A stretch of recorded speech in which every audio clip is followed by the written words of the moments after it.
자, 오늘 우리에게 주신 말씀은요, 에녹에 대한 말씀이에요. 에녹에 대한 말씀. 24절에 보면은요, 24절은 에녹에 대한 아마 최고의 칭찬일 수도 있어요. 에녹이 하나님과 동행했더라. 그를 데려가심으로 세상에 있지 아니하였더라. 인간으로서는 최고의 찬사이고 칭찬이게 됐죠. 인간이란요, 일반적으로 태어나고 살다가 때로는 거기에 아픔도 있고 고통도 있고 그냥 희노애락이 뒤섞였다가 그리고 어김없이 죽음의 길로 가는 거예요. 이게 인생의 일반적인 보편적인 삶인데 에녹이라고 하는 이분은요, 그게 없었어요. 죽음이 없었다. 죽음이 없었던 거예요. 그러니까 어떻게 보면 인간으로서 최고의 찬사를 받은 사람이 에녹이 되겠지요. 죄악이 만연한 세상 속에서 하나님과 동행했다라고 한 자체가 놀라운 거죠. 여러분, 탄광촌이 있고 광부가 탄을 캐면서 살아가는 사람이 있다고 생각을 해보세요. 탄광 속에 이분이 흰 옷을 입고 들어가요. 아주 흰 옷을 입고 들어가요. 그런데 이분이요, 얼마나 노력했는지 흰 옷이 더러워지지가 않아. 탄광 속에서. 그건 여러분 기적적인 삶이죠. 근데 그것보다도 더 기적적인 삶이 바로 에녹이라고 하는 거예요. 죄악이 만연한 세상 속에 하나님과 동행하면서 살았다. 감탄도 안 해요. 아주 그냥 뭐. 감탄할 만한 여러분이 있잖아요. 특히 하나님이 데려가심으로 죽음 없이 천국 간 사람으로 유명하지요. 일반적인 사람의 길을 걷지 않은 사람이에요. 다른 건 똑같은데 죽음이 없었으니까. 그것처럼 위대한 일이 여러분 어디 있겠어요? 여러분 성경에 죽음을 보지 않고 승천한 분들이 있어요. 에녹도 있죠. 엘리야도 있죠. 예수님도 그러셨죠. 에녹은 65세에 무두셀라를 낳은 후 300년간 하나님과 동행했다라 그랬어요. 무두셀라라는 아들을 낳은 후에 300년 동안 하나님과 동행했다. 그리고 하나님이 그를 데려가심으로 죽음 없이 하늘로 간 사람, 승천한 사람. 그래서 에녹은 지극히 자연스러운 인간적인 현상을 초월한 사람이었다라고 보는 건데. 그런데 에녹이 처음부터 이렇게 하나님과 동행했을까? 에녹이 처음부터 하나님과 동행했을까? 21절에 보면요, 에녹이 무두셀라를 낳은 후에 동행했다라는 말씀이 있습니다. 그가 아들을 낳고 하나님과 동행했다라고 하는 건데 거기에 어떤 비밀이 있을까요? 거기에 어떤 비밀이 있을까요? 추측할 수 있는 것은 여러분 에녹이 아들을 낳고 상당한 심적인 변화가 있었을 거라고 하는 추측을 해보는 거예요. 그가 아들을 낳고 어떤 변화가 있었을 것이다. 그 변화가 하나님과 동행하는 삶으로 이어졌다. 그죠? 그가 무두셀라를 낳고 하나님과 동행했더라. 아마 무두셀라를 낳고 하나님과 동행했던 그것이 하나님 앞에 합격점이 돼서 하나님께서 그냥 중없이 그냥 에녹아 얼른 와 하고 부르셨을 거라고 하는 것입니다. 그러면 그에게 어떤 변화가 있었을까? 어떻게 변화가 있었을까? 무슨 계기가 있었기에 그런 변화가 있어서 하나님과 동행하는 삶을 살았을까? 에녹에 관한 정보는요, 여러분 이 창세기하고 신약성경 유다서에 나와 있는 게 전부예요. 물론 외경에 에녹서라고 하는 것도 있긴 있지만은 우리가 에녹서는 뭐 외경에 있는 거는 잘 아니잖아요. 그게 다인데 그 두 군데서 여러분 정보를 한번 찾아보면은 첫째가 그거예요. 유다서 14장 15절에 보니까 유다서 14, 15절에 보니까 아담의 칠손 에녹이 사람들에게 대하여 예언하여 이르되 보라 주께서 그 수만의 거룩한 천사와 함께 임하셨나니 이는 무사람을 심판하시는 모든 경건치 않은 자의 경건치 않게 행한 모든 경건치 않은 일과 또 경건치 않은 죄인의 주께 거스려 한 모든 강팍한 말을 인하여 저희를 정죄하려 하심이라 하였느니라. 신약의 유다서에 보면은 에녹은 예언자였습니다. 에녹은 예언자였었다. 그가 받은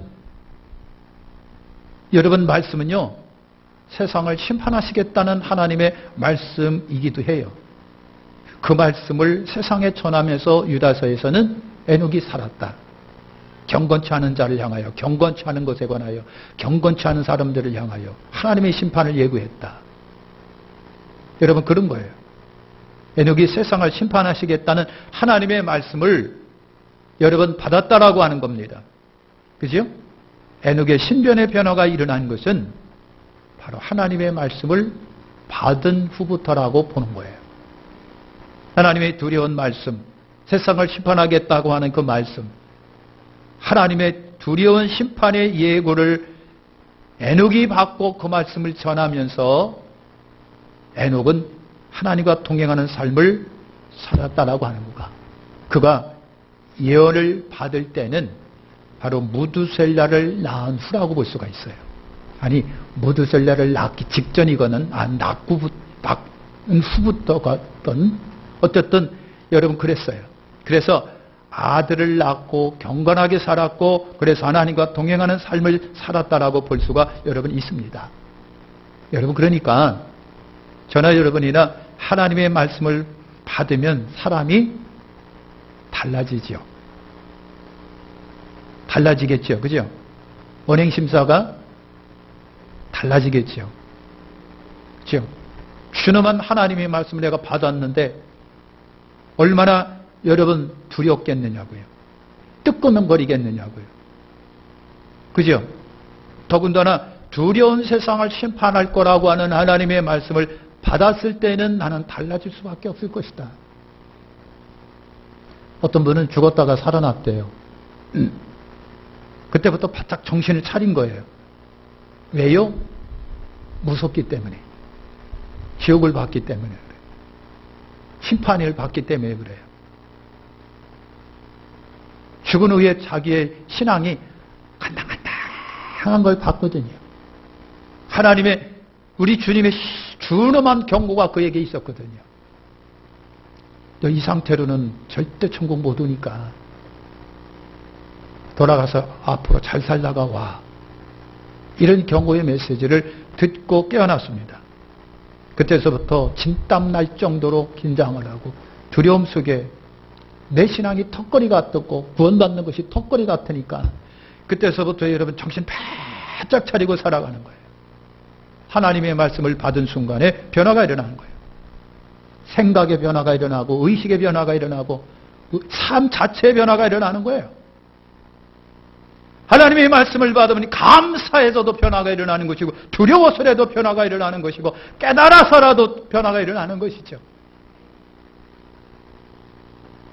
하나님의 말씀을 받은 사람은 이렇게 변화가 일어날 수밖에 없는 거예요.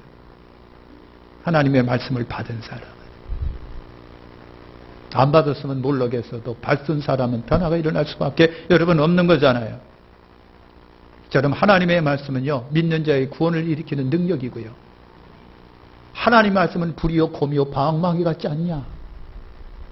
강팍한 마음을 녹이고 부수고 방망이 같지 아니하냐? 하나님의 말씀을 받은 사람은요, 변화될 수밖에 없어요.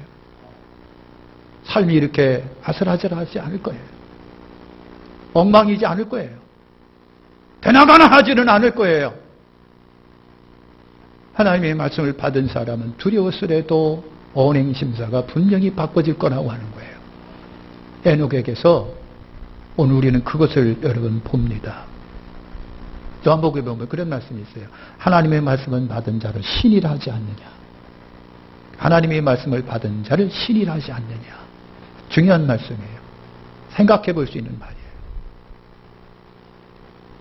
여러분, 에녹이 그렇게 변화된 삶을 살았던 것은 하나님의 말씀을 받아서일 것이다. 두 번째는요, 에녹이 아들을 낳고 이름을 뭐라고 지었다? 무드셀라라고 지었다. 따라서 하시오. 무드셀라. 이제 시험 볼 거예요. 무드셀라 못 적은 사람은 벌금으로다가 1억을 요구할 겁니다. 따라서 하시던 무드셀라라고 이름을 지었어요. 무드셀라라고 이름을 지었다. 근데 무드셀라라고 하는 이름의 뜻이 뭐였죠? 대단하시네. 창 던지는 사람이라고 하는 뜻을 창을 던지다. 창 던지는 사람이라고 했는데 왜 에녹이 아들을 낳고 겨우 창 던지는 자라고 이름을 지었을까? 여러분, 이때 당시 이 시대 사람들은요, 자식의 이름을 지을 적에 굉장히 의미 있게 지었어요. 오늘날 우리의 이름은 뭐예요, 그냥? 그 이름이 예쁘니까. 그죠? 옛날에 우리 어른들은요, 막순이라고 지고, 끝순이라고 지고, 죽순이라고 지기도 하고 막 그랬어요.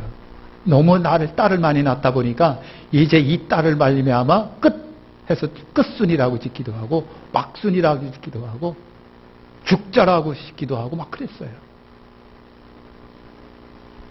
의미가 있었는데, 여러분 이 시대도 의미가 있는 거예요. 왜 에녹이 무드셀라, 창 던지는 자라고 하는 이름을 아들에게 지어줬을까? 거기에 아마 하나님께 받은 예언이 있었을 거라고 하는 거예요. 창 던지는 자. 여러분, 옛날 고대 전쟁에서는요, 활 갖고 쏘고, 창 던지고, 칼 들고 막 여러분 그랬잖아요. 저기 들어온 성문을 열고 나가서 육탄전을 벌이면서 전쟁 치르고 싸우고 난리. 그러다가 성에는 몇 사람만 남겨놔요. 총 던지는 사람 몇 사람만 다 남겨놓고. 쫙 나가서 전쟁 치르다가 이게 대패했네. 그러면 저기 싹 몰러와서 성을 에워싸 하는 거예요. 그러면 성의 마지막 남은 창 던지는 사람들이 창을 던지면서 끝까지 방어를 합니다. 그러다가 창 끊어지고 실패하게 되면 그 성은 이게 뭐예요? 함락이 되는 거예요. 멸망이에요. 여러분, 멸망이라고 하는 겁니다. 그러니까 에녹이 아들 이름을 창 던지기라고 지었던 것은요, 하나님의 세상을 심판하신다는 예언을 믿고 이 아들이 죽으면 세상 끝이다. 그렇게 적던 것 같아요. 이 아들이 죽으면 세상 끝이다. 이 아들이 죽으면 세상에 멸망이 온다. 아버지는 아들에게 무드셀라라고 하는 것을 져줬을 때는 하나님의 메시지가 그에게 있었을 거예요. 심판이 있다. 심판이 있다. 그러면서 아마 연도 몇 년의 세월이라고 하는 것도 아마 얘기했을지도 모르겠어요. 그러니까 무드셀라를 낳고 이 아들이 죽으면 세상 끝이 온다라고 하는 거예요. 그래서 무드셀라로 지었어요. 그러니까 아들의 이름의 뜻에는 세상 심판해야 되는 하나님의 예언이 들어있었다. 여러분, 그렇게 보는 거예요. 여러분, 에녹은 당시 많은 사람들 중에서 세상을, 멸망을 마음에 새기고 산 사람이 에녹이에요. 하나님의 메시지를 받았어요. 유다서에 보면은 그 멸망을 선포하며 살았습니다. 선포하고 살았습니다. 하나님이 세상을 심판할 수 밖에 없었던 죄악된 세상에 살면서 에녹은요, 두려운 마음으로, 떨리는 마음으로 하나님의 멸망을 대비하며 심판을 대비하면서 그렇게 경건하게 예언을 바라보면서 그렇게 살아갔을 거라고 하는 겁니다. 그러다 보니까 죽음 없이 승천하여 하나님께로 간 사람이 여러분 됐다라고 하는 거예요. 세 번째, 그래서 에녹은요, 아들을 낳은 이후로부터 끊임없는 300년의 세월을 준비하면서 살은 거예요. 대비하면서, 종말을 대비하며, 끝을 대비하며, 하나님의 심판을 대비하며 살았다는 얘기죠. 말씀을 받은 사람은 변화가 있다고 아까 말씀드렸는데요. 그래서 그랬을 거예요. 아, 이렇게 살면 안 되겠다. 이런 정신 가지고 살면 안 되겠다. 이런 마음 상태 갖고 살면 안 되겠다. 이런 삶의 자세로 살면 안 되겠다. 이것도 아니고 저것도 아니고 이지근한 모습으로 살면 안 되겠다. 적당한 거리를 두며 살면 안 되겠단 말이지.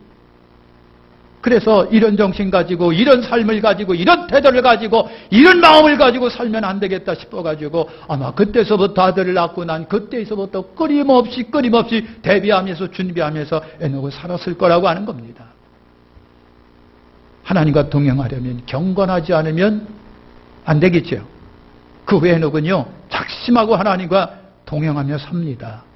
심판을 대비하지 않으면 멸망이 되기 때문에 삶을 선택하고 그렇게 살아갑니다. 여러분, 말씀을 실천하며 사는 삶이 쉽지가 않죠. 그죠? 저를 한번 이렇게 쳐다보세요. 머리를 깎았거든요. 바람이 휘날리지 말라고 스프레이까지 싹 뿌렸거든요. 여러분이 저의 모습을 보고 어떻게 평가할지를 몰라도 저는 괜찮은 사람이에요. 그러니까 저를 보시라고요. 여러분, 하나님과 동행하려면 경건하지 않으면 안 되겠죠. 말씀을 실천하며 산다는 게 쉬운 일인가요? 솔직히 말해서 우리 권사님들 쉽지 않죠. 그죠? 쉽지가 않잖아요. 기도해야지. 입으로는 그냥 천진작 태산을 쌓아놓고 기도 하나도 안 하고 응? 기도해야지 하면서 기도도 안 하고 아니 안 될 거예요 아마. 응? 그럴 거예요. 주일성수 잘해야지 하면서 그것도 잘 안 되잖아요. 마음은 있지만 그것도 잘 안 되잖아요. 예배에 성공해야지 하면서도 10불 예배 무슨 성공이야. 그것도 잘 안 되잖아요. 감사생활 해야지, 11조 생활 잘해야지, 봉사생활 열심히 해야지. 근데 안 되잖아요. 더군다나 코로나 때문에 더 안 되는 거예요. 모일 생각도 안 하고요. 안 모이더래 누가 뭐라는 사람 없고, 담임 목사도 그렇고. 우리가 말씀대로 삶을 산다는 것이 쉽지가 않아요. 마음으로는 결심하면서 막상 행동으로 실천되지 못하여 살아가는 경우가 상당히 많습니다. 그런 거예요. 그런데 여러분 추측해 볼 때 에녹은 그런 실천의 삶을 산 사람이에요. 우리가 구약성경 창세기 우리가 읽은 그 다음부터 쭉 이렇게 보면은요, 에녹은 65세에 무두셀라라고 하는 아들을 낳아요. 무두셀라라는 아들을 낳아요. 그리고 그 아들이 187세에 라멕이라고 하는 아들을 낳습니다. 계산을 해보는 거예요, 여러분. 암산실력을 보겠습니다. 다시 말할게요. 65세에 무두셀라를 낳았고, 그 다음에 무두셀라는 187세에 라멕을 여러분 낳습니다. 그 다음에 그 라멕은 182세에 그 유명한 노아를 낳습니다. 그래서 합하니까 노아가 태어났을 때 무두셀라 나이가 369살이었답니다. 그죠? 369살입니다. 그런데 그 노아가 600세 되던 해에 노아 홍수가 여러분 일어났다. 창세기 7장 11절에 그랬죠. 그러니까 무두셀라 나이에 노아 나이를 합하니까 969가 되는 거예요. 969가 되죠. 그러니까 무두셀라 969세에 홍수가 났다는 얘기예요. 홍수가 났다는 얘기. 그러니까 여러분 에녹이 아들을 무두셀라라고 이름을 지었고 무두셀라가 969살 되면서 969살에 죽었는데 969살 된 그 해에 홍수가 터졌다는 얘기가 돼요. 홍수가 터진 거예요. 그러니까 무두셀라 죽던 해에 홍수가 터졌다. 그런 거예요. 에녹은 심판의 예언을 받고요. 믿었고 그리고 남은 삶을 대비하며 살아갔는데 여러분 그런 거예요. 깨어있으면 살고 정신 차리면 살고 은혜를 입고 여러분 슬기로운 다섯 처녀처럼 기른 준비하고 대비하며 살아가는 여러분 되시기를 축원합니다. 축원합니다. 그러니까 준비하고 대비한다.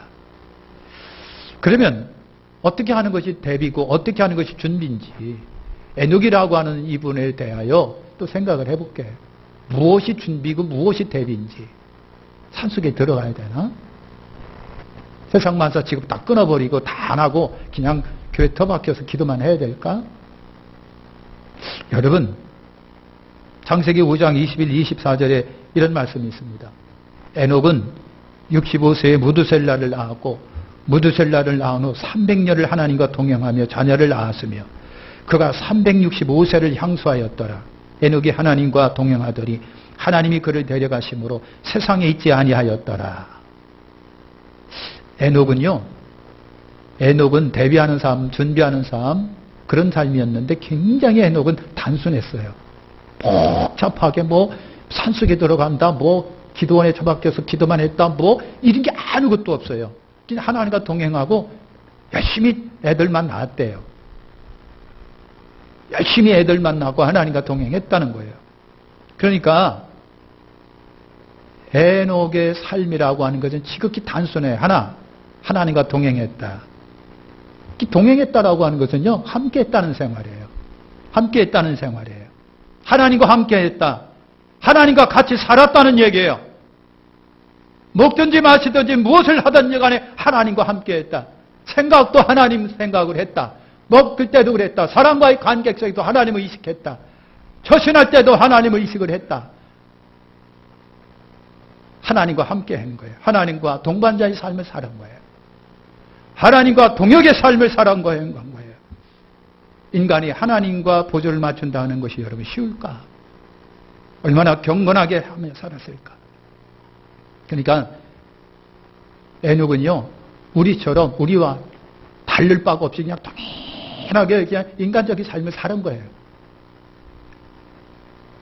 시집가고 장가가고 먹고 마시고 애 낳고 열심히 양치고 애들 길고 때로는 애들하고 티격태격 싸우기도 하고 그러면서 그런 보편적 삶을 살아가면서 그런데 하나님과 동행했다는 얘기죠. 하나님과 동행했다. 그래서 하나님이 데려가신 거예요. 두 번째, 에녹이 한 거는요, 하나님과 동행한 것과 애 낳은 것밖에는 여러분 성경에 기록된 게 없어요. 애 낳았다라고 하는 거예요. 사람이면 다 누구나 할 수 있는 게 시집가고 장가고 애 낳고 열심히 먹고 살아가는 거, 애 키우면서 살아가는 그 과정이에요. 지극히 평범한 가정생활을 했다는 말이에요. 여러분, 에녹이 죄의 때를 묻지 않게 하기 위해서 무슨 깊은 산속에 들어갔다라고 하는 거, 그런 것이 여러분 없어요. 지극히 자연스러운 삶을 살았어요. 근데 자연스럽게 살면서 하나님과 동행한다는 게 그게 쉽지가 않죠. 그게 어렵지요. 심판의 경고를 들었음에도 불구하고 동요되지 아니하고, 아니면 적당히 살지 아니하고, 막 살지 않고 포기하지 아니하고 그대로 인간으로서의 보편적인 삶을 살면서 그런데 성실히 그러면서 하나님을 경외하면서 여러분 사는 거예요. 무슨 세상 연줄 다 끊고 홀로 경건 지키기 위해서 독야청청 했다라고 하는 말이 하나도 없어요. 교회 들어와서 여러분은 다 세상 사람들과 단절 끊고 식구들과 단절 끊고 살았다고 하는 얘기도 없어요. 여러분 가정생활 충실했습니다. 양치면서 저자식 먹이면서 열심히 일을 하면서 애들 키우고 자식 키우고 그러면서 주님의 심판의 말씀을 한시도 잊지 않고 기억하며 살았다라고 하는 거예요. 한마디로 에녹의 전 삶이 지극히 평범했지만 하나님과 함께였다는 얘기예요. 하나님과 함께. 그런 성과 중에 위대한 성과가 있다고 한다면 바로 이 노아를 낳은 거예요. 아마 여러분 뭐예요? 에녹, 무두셀레, 라멕, 노아.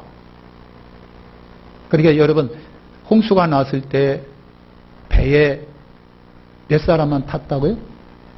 예? 몇 사람만 탔다고요? 노아 싣고 8명. 나머지는 다 짐승들이에요. 그러면 에녹의 하나님의 심판 얘기를 듣고 낳고 하면서 살아왔는데 노아 식구 8명만 탄 거예요. 그 나머지는 어떻게 됐을까? 그러니까요, 에녹도요, 하나님의 경고의 음성을 들었음에도 불구하고 끝에 가서 노아 하나 때문에 대가 끊어지지 않고 사는 거예요. 굉장하죠. 나머지 애들은 다 어떻게 했어? 한번 인사 좀 해서요. 나머지 애들은 다 어떻게 했니? 인사 좀 하시라니까 나머지 애들 다 어떻게 했어? 목사님 그거 잘 안 되더라고요. 내가 나서도 저 팰 수도 없고 안 되더라고요. 맞아요. 잘 안 돼요. 그래서 에녹이 위대한 것이 뭐였을까? 에녹이 하나님의 심판의 예교를 들고 그렇게 예언하면서 활동했는데 기가 막히게 노아 8식구예요. 물론 그 전에 많은 사람이 갔겠지요. 노아예요. 그러니까 에녹의 위대한 점이 뭡니까? 자기의 씨를 보존할 수 있는 노아 하나 만들어낸 거가 위대한 점이에요. 그러니까 여러분, 애들 무시하지 마시고요. 그놈 중에 어떤 놈이 태어날지 모르고 어떤 놈이 진짜인지 몰라요. 그죠? 리명수 권사님 그렇잖아요. 이놈 중에 어떤 놈이 진짜인지 나는 모르는데 어떤 분이 그 TV에 나와서 그러더라고요. 내가 5남매를 뒀는데 지금 옆에서 나를 돌봐주는 이놈이 진짜요. 그 말 한마디 딱 하더라고요. 그죠? 그러니까 어느 놈이 진짜인지 몰라요. 그놈 때문에 우리가 살기도 하고 생명 얻기도 하고 복 받을 수도 있는 거예요. 인생은 그렇습니다.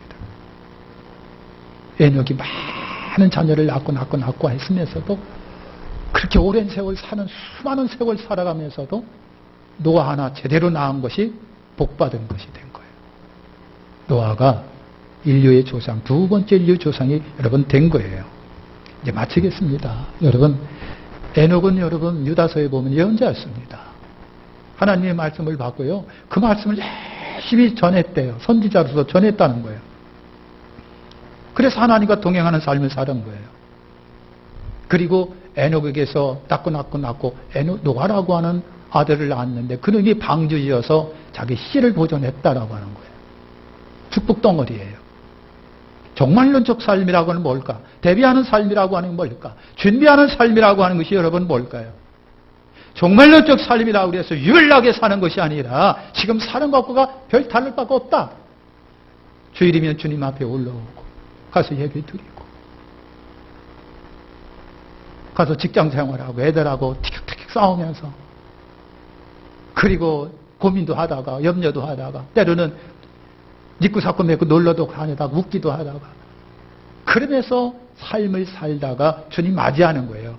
별다른 삶이니까 이것이 지극히 정상적인 우리의 삶이에요. 그러나 하나 잊지 마십시오. 주님이 오신다고 하는 것만큼은 잊지 말고 살아가시라고 하는 얘기예요. 잊지 말고 살아가자. 주님 오신다. 잊지 말고 살아가자. 기도하겠습니다. 하나님,